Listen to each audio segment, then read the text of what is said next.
Welcome, let's start AMD about to react to this video. This is top 10 good cartoons that went bad. Ooh, that went bad. And they got the audacity to have Boombox in the thumbnail. I'm gonna need y'all to relax, okay? Boombox never went bad.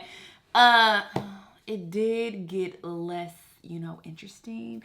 It did become less entertaining, but it still was an overall great show, so you can't say it went bad. Don't play with Boombox. Anyway, let's see what they have on this list. Let's watch. Number 10, The Ren and Stimpy Show. That's the most ridiculous thing I've ever heard. As one of the founding Nicktoons for Nickelodeon, The Ren and Stimpy Show managed to entice viewers both young and old with its absurd and risque humor. However, John Cristofalusi, the creator and voice of Ren, was fired after season 2 due to creative differences and controversy. I recognize Ren and Stimpy, and I feel like I might have saw it, but I don't remember it at all. Billy West did his best taking over as Ren while also voicing Stimpy, but the show's writing wasn't as fortunate. But it's really familiar. The bizarre it's weird. humor the original seasons had, the series had lost that certain edge that made it truly shine. We'll say this though, at least it knew when to restrain itself, unlike the horrendous adult party cartoon reboot. I don't know why I do these things to you. Number 9, Doug. 1:45 a.m. Trailed pork chop all late. morning. Listen to sappy music. Mopes a lot. Among the first 3 Nicktoons, Doug brought something simple and unique to the network during its time. A quirky slice-of-life cartoon. After its Nickelodeon run ended, Disney bought the rights and produced a continuation series. While it did offer some welcome changes, like episodes centered on side characters, the bad outweighed the good in the viewer's eyes. You're fired. What? You heard me. Fired. Along with Billy West not returning to voice Doug and Roger, the new era suffered from drastic and unnecessary changes, wasted opportunities, poor characterization moments, and too much build-up to the cinematic flop. Though Disney offered so much for his show, even creator Jim Jenkins agrees that the Nickelodeon run was far superior. Now, back to whatever it is you do. Okay, yeah, I can't speak on a Disney one. Space Ghost Coast to Coast. Before we begin, I'd just like to point out to our viewers that although it may seem like the ghost planet behind me is really close, it's actually millions and millions of miles away. So don't worry, we're not going to run into it or anything. In the 60s, Space Ghost was an animated crime fighter with superpowers who vanished supervillains. This 90s Cartoon Network reboot had good intentions when it decided to bring back Hanna-Barbera's intergalactic superhero as the host of an adult parody talk show. With an animated host and characters but live-action celebrity guests, its comedy was subtle but funny. Earlier seasons kept things interesting by straying from the typical talk show formula. We're all eating chemicals.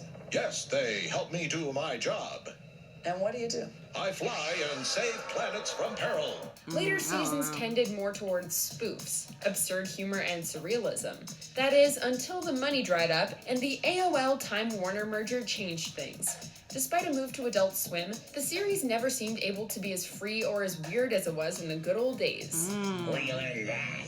That's unfortunate. I never went there. Hey, Zorak, get out the diary. Dear Bad Diary. Zorak. Another spectacular day at Camp Put it away. Number 7, Superjail. I never heard of it. Of course, a Superjail on every corner Superjail. of every town, of every state, of every nation. One of Adult Swim's most unique programs offered a demented sense of whimsy. While light on the story, it guaranteed a generous amount of gruesome violence and crazy expressive animation. Around season 2, the madness began to slow down. The violence, while still present, was toned down slightly. Most of the characters were given backstories all of a sudden, and they tried to include story arcs that didn't amount to much.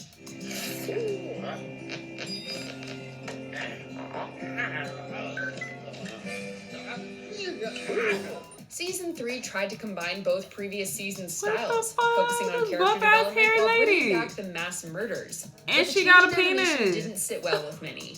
Not every cartoon needs to have depth. Sometimes we just want a fast, simple bloodbath.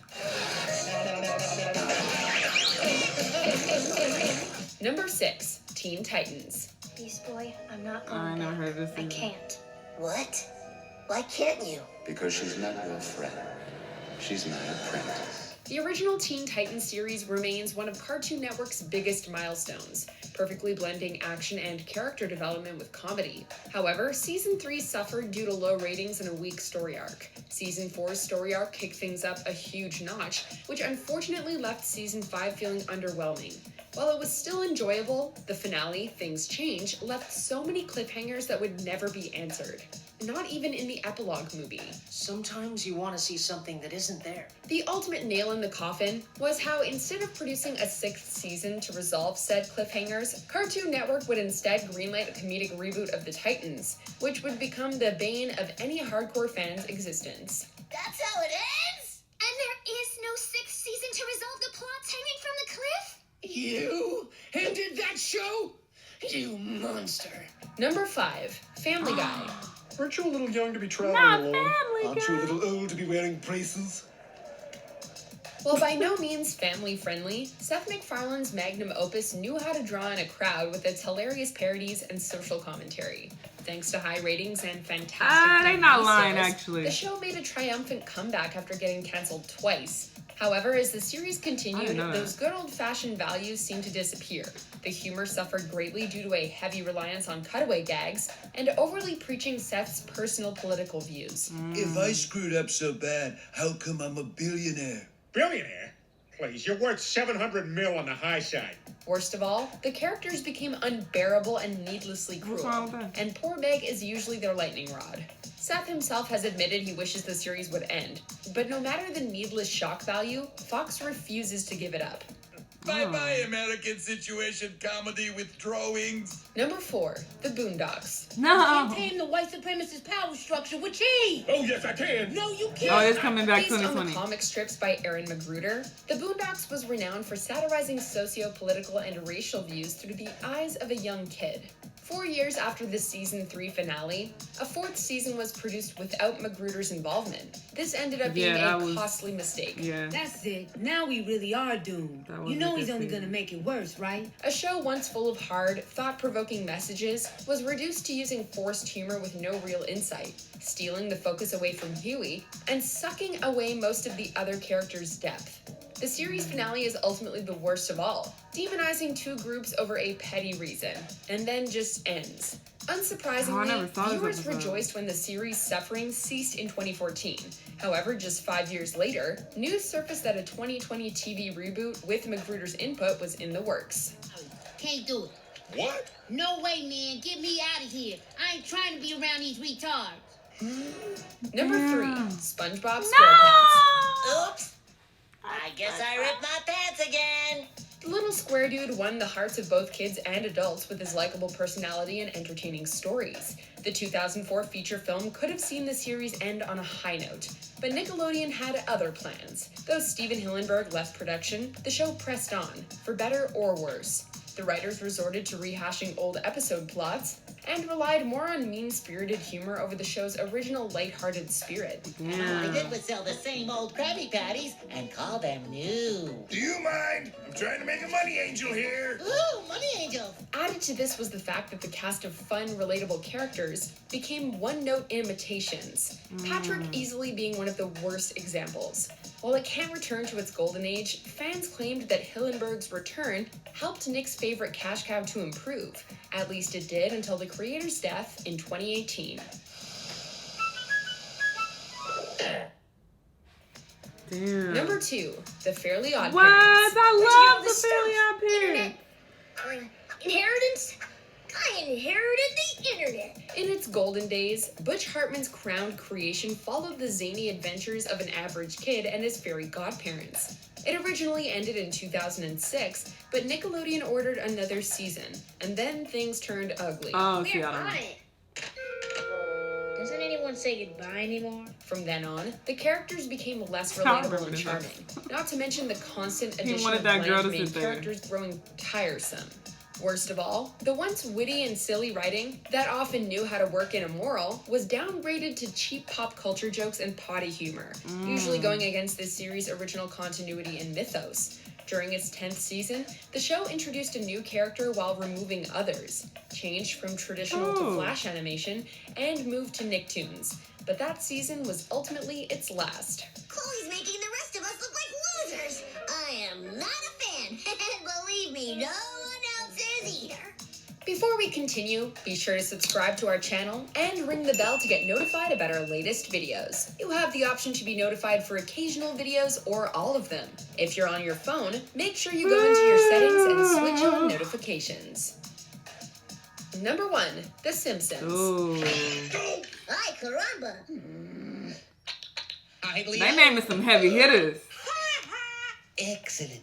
In the beginning, The Simpsons was beloved by viewers everywhere for its smart humor and relatable situations, not to mention so many quotable catchphrases. There are still debates about when the series' seasonal rot began after over 2 decades on the air. Yeah, but as time moved forward, fans began to notice a dip in the show's quality. What I did was wrong, but... I mean, what you expect after The stories 50 began to feel seasons? less real. The celebrity appearances became more frivolous than meaningful, and the humor became less intelligent, often bordering towards mean-spirited or sucking the charm out of once identifiable characters. On top of it, they're often reduced to rehashing old plots, further proving that the family really has done it all, except finally end. So anyway, I'm strangling him, and I said to Bart... Wait, hold on a moment. You were strangling your son? Yeah, strangling. I mean, it's not the only tool in my parenting toolbox, but it's the sharpest. Hey, they named a lot of big cartoons that a lot of people love. But a couple of these, is like they had 50 million seasons, so what do you expect? Family Guy, Simpsons, so many seasons have come out, so after a while, they're going to lose their creative mojo, you know? It's just, it happens. That's just what it is. Y'all gotta let it die, let it go. And they said that dude, Seth MacFarlane, he wants Family Guy to end, but they like, nah, we hanging on to this. This is our cash cow. We ain't letting go. Like, eventually, y'all gonna have to let that shit go. Boombox, definitely agree, but I hope that in 2020, they revive it and it becomes a good show again, because that was such a good show. But that last season was just like, man, I didn't even watch the full season. I watched like a couple episodes and I was like, this ain't it. This is clearly a difference. I'm good. But anyway, this is a cool little list. Let me know what y'all think. Let me know what other videos you want me to react to, and I'll see you in the next one. Bye.